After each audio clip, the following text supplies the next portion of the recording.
Foundation, Palm Beach Surf Kayak Club, and the Marine Industries Association of Palm Beach County.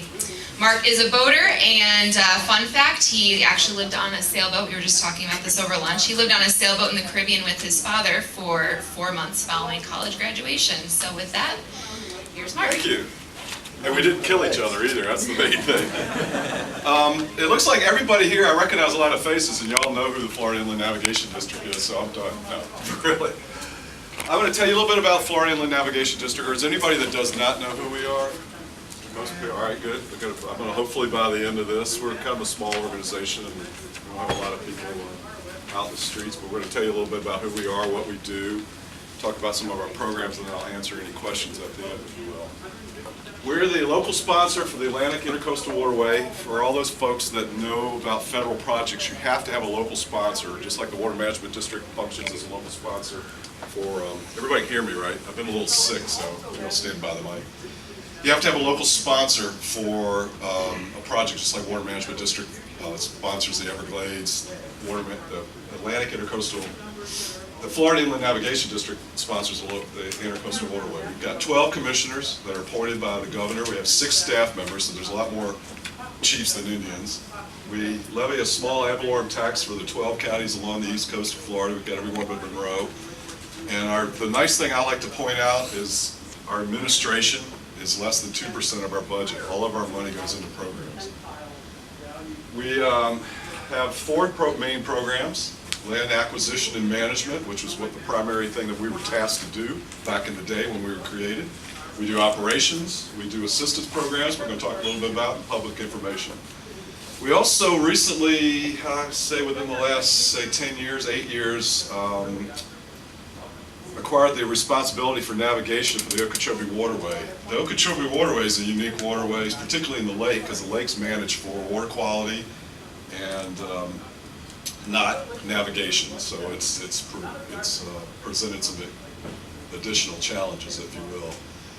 One of the things that a lot of folks don't know is that the waterway was dug by a private canal company. It started in 1881 to about 1912. They were digging away, and as they dug away, they were given lands. Since there wasn't anybody in Florida, the state of Florida just kept giving them lands as they kept making progress. They did it with a ladder bucket dredge. They connected the natural waterways. If you've been down the Intracoastal Waterway, you get to like the Lake Worth Lagoon and it opens up. That was a natural waterway at one point. You go north of here, the little narrow area was all man-made. And that's where it kind of got the nice nickname, the ditch, if you will. It was 5 feet deep and 50 feet wide originally, and it was operated as a toll canal. The interesting thing was they would put up a chain at certain lengths along the waterway. As your boat floated down, you would pay the toll, they'd drop the chain, you could continue on. Of course, all that was great until Flagler built his railroad, kind of put the technology a little bit out of favor, if you will. And the government ownership of the waterway started back in 1921. Does anybody know who this president-elect is right here? 1921, Harding. He got the story goes he got stuck in the waterway in the hot Florida sun. He went back to Washington and said, what are we going to do about this thing? So they started dredging it. And I keep joking about it. I mean, it sounds like a joke, but I do keep joking that, you know, maybe if we could get a vice president or a president or somebody stuck out in the waterway again, we might get some funding for it. It was owned at the time by Harry Kelsey. If those local folks will know Kelsey Park up in Lake Park. He was a developer that actually sold a lot of the Canadian developer that was constructing Lake Park and sold a lot of the waterway. In 1927, the Florida Legislature decided to buy the waterway. They formed our district, and that motley crew over there is our first group of commissioners. And we promoted a bond of 1.18 million to purchase the waterway from Kelsey and other lands required. And remember, when the private developer was going through the waterway, digging the waterway, the state of Florida was just giving them property. So when we bought the waterway, we ended up with a lot of right-of-way, a lot of different lands, and we're still sorting through all this stuff today. It's amazing. In 1927, when we owned it, we started, the government owned it, I should say, we started enlarging it. In the 1930s, it went to 100 feet wide and 8 feet deep. That was kind of reflecting the waterway traffic of the time, if you will. And of course, the real interesting development that a lot of people don't know is when the ships started getting torpedoed off the coast of Florida, the federal government got really involved and interested in the waterway and actually thought about it being another potential travel corridor for shipments during the war. So in 1942 they started digging it in earnest, and today it's 400, in Florida, with the area that we have from the Georgia border down to Miami-Dade County, through Miami-Dade County, it's 406 miles in length. It goes from the Florida-Georgia border, the Cross Keys and the Keys. We don't have Monroe County, remember.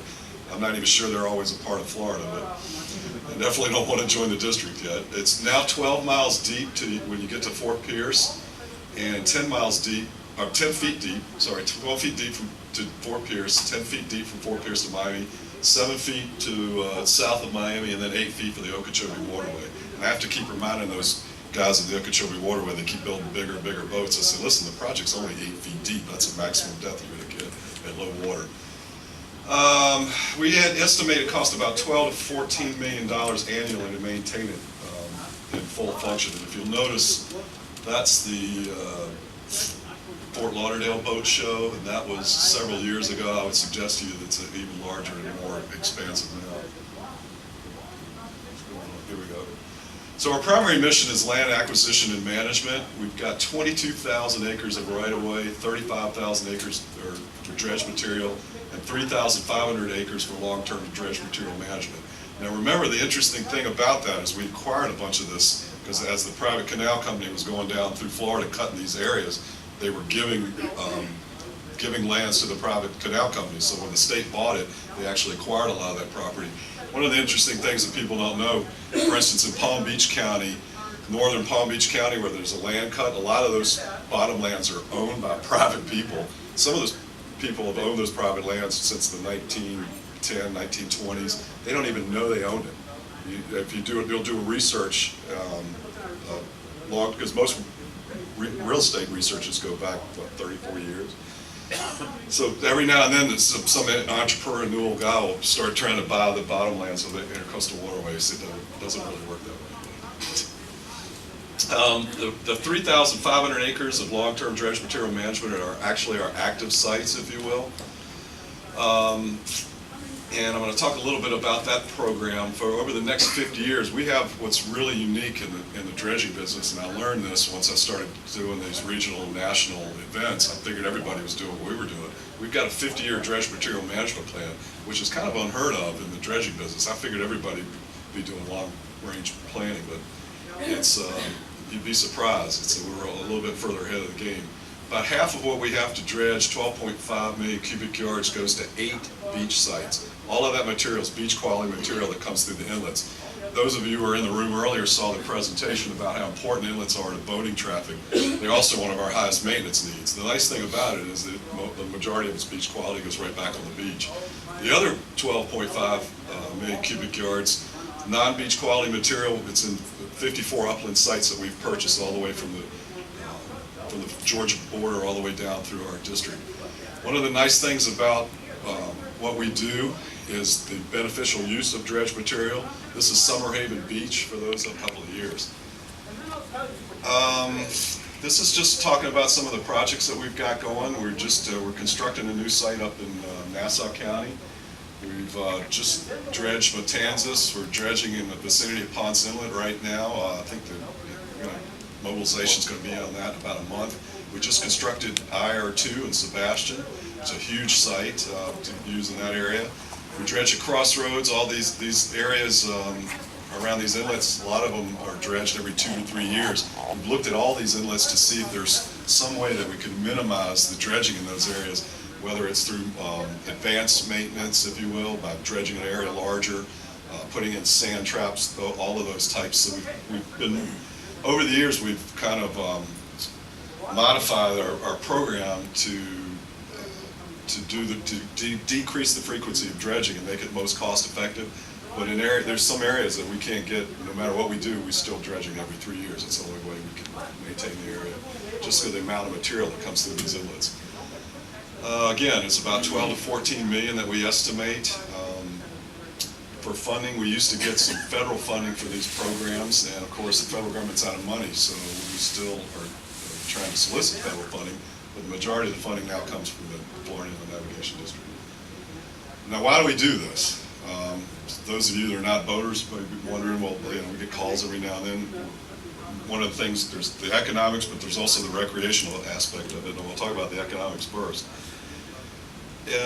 The waterway in Florida is not a big cargo waterway, for those of you that are not on it, or if you haven't been on it. It transports a little bit of fuel oil in certain areas where it's convenient, a little bit of cargo. These numbers are minuscule compared to most areas of Mississippi, Ohio rivers, and so forth, and that's the way the federal government kind of looks at us. They look at us as they call us a low commercial use waterway.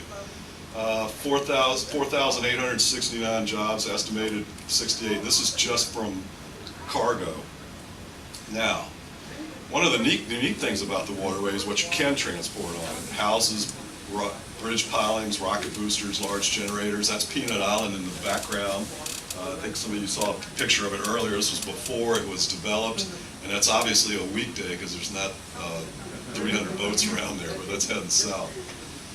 And then, of course, the main thing that we can transport along the waterway, and the main economic benefit, is the mega yachts and the larger boats and the recreational, in general, just the recreational value of the waterway.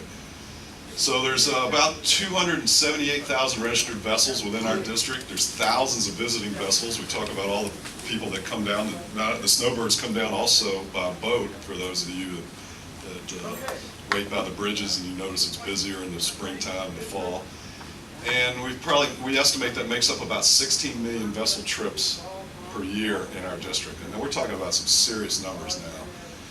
That's about almost 15 billion in economic output, 4.5 billion in personal wages, over 100,000 jobs, and then the increase 20 billion in property values just for having the waterway in the vicinity. Now, that's not only just the people that live on the waterway, but also living in the vicinity of it.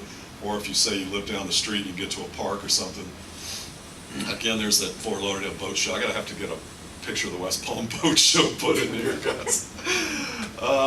Then we looked at it. When we did an economic study and we looked at the waterway, we said, all right, well, what if we didn't maintain it? What if we didn't keep it at the 10-foot depth or keep it at the 12-foot depth? So what if we just allowed it to go to 3-foot controlled depth, which would if you didn't do any maintenance, that's probably about where it would average out. The bottom line is that we lose about half of the economic input and the economic value of the waterway.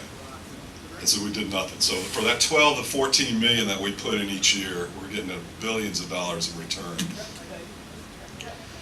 We also looked at it if we deepened it a little bit. So if we this is if we maintained it. Sorry, I think the next slide is about deepening it. So again, what this study did, and I get economics makes my head roll sometimes, but what this study particularly showed us is that by maintaining the waterway at the depths that it is makes sound economic sense.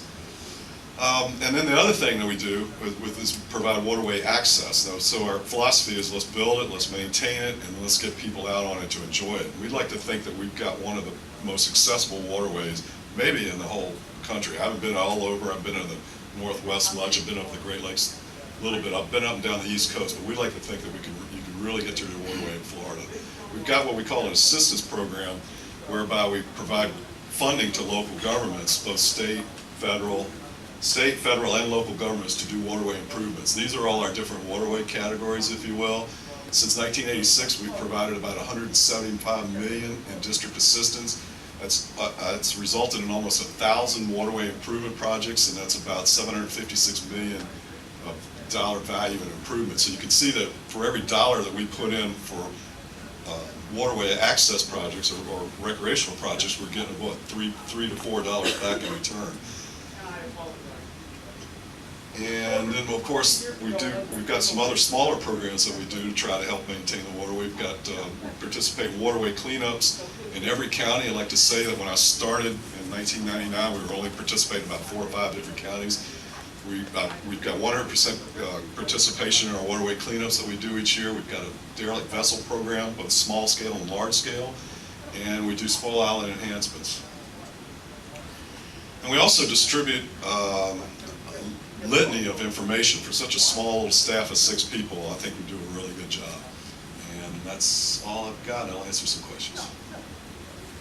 Yes, sir.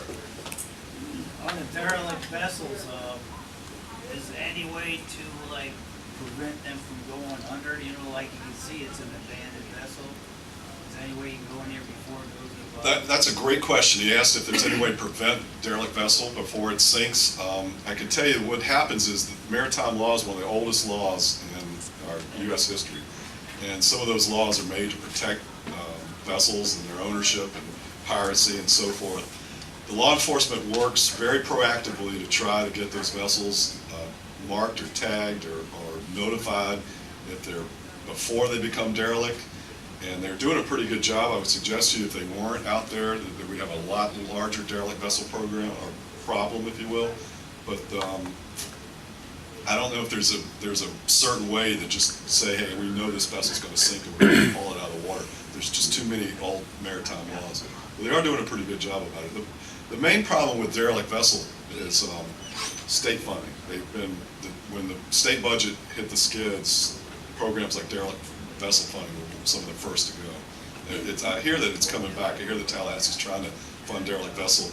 The nice thing about it, if a local government or federal or state government or local government can get funding for derelict vessels, then they can match that funding with us and become a lot more proactive. Looking at your the dredging project for the Intracoastal Waterway, one of the things that prevents the West Palm Boat Show from getting as big as the Fort Lauderdale Boat Show is the depth of the water there and then coming closer to the seawall. What would it take to get those sections? I'm glad you asked that because we're already looking at a deepening project for the Intracoastal Waterway for Palm Beach and the marine industries. Mike Antile's up next. He's going to talk a little bit about marine industries, but they're looking at assisting West Palm with potentially dredging the basin there. So, obviously, if we deepen our waterway, you've got the main highway, if you will, deeper, but you need to deepen other areas for access. And Marine Industries is working with West Palm to potentially deepen the basin there for larger vessels. Although I was pretty impressed with, I don't know if anybody go to the boat show this year. I walked down to the biggest vessel right away and started asking those guys what their depth was, and of course, I think a bunch of Aussies on the boat. They're like, "Oh, it's 12 feet, mate." And did a little research, and I think they needed about 9 or 10, really.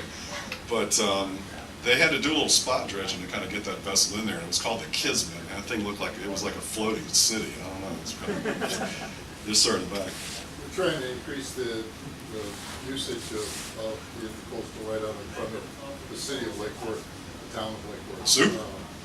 And we've got a new kayak launching area. We've got a new visitors boat